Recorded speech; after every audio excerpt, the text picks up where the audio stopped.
Starling Marte is headed to Kansas City as one of the newest members of the Royals. While it's been a while since Marte was an everyday starter, there's still a place for him on this squad. Today we'll dive into what his role on this team could be in the 2026 MLB season.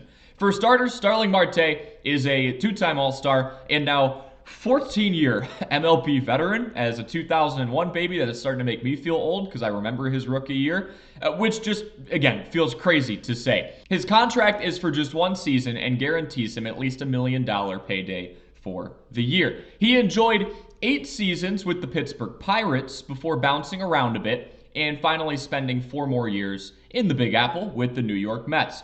Marte has always been a contact first option with a stolen base and power flair, and he's got a couple of gold gloves to his name from the glory days in the mid-2010s. The one blip on his career is that Marte was suspended 80 games for the use of PEDs, and shortly after, he struggled to find a long-term home before spending 2022 through 2025 with the Mets. Looking a bit closer at these recent years, Starling had a resurgence in 2022, arguably one of his better years. He eclipsed 15 homers for just the 4th time of his career, enjoyed a .292 batting average, and actually finished top 20 in the league MVP race that season, showing that he still had some gas in the tank at that point.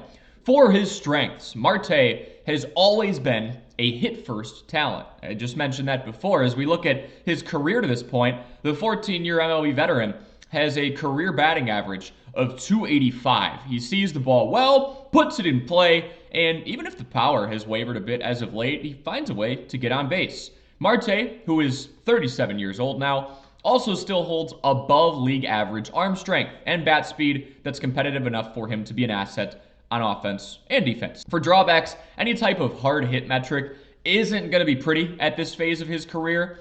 Even just comparing what Marte pulled off in 2022 and as recent as 2024 to where he is now, the guy's just not hitting the baseball as hard as he used to. Speed will be another drawback with a 37-year-old MLB vet, as you'd expect that from someone who is in the twilight of his career. Marte's sprint speed was sitting around the 27th percentile mark among last year's players.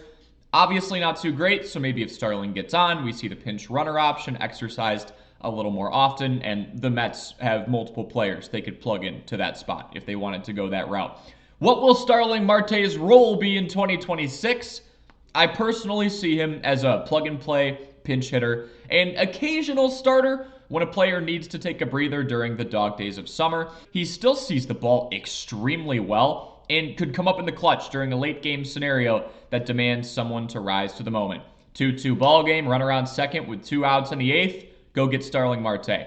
To supplement that, I genuinely think there's value in just having him in and around the clubhouse. This is an MLB veteran with over 6,300 big league plate appearances to his name to this point. He has seen so much baseball, and now he joins a group with the likes of Carter Jensen, Isaac Collins, and other up-and-coming hitters who have this player with a wealth of knowledge to provide his perspective alongside another veteran presence, an all-time great, in Salvador Perez.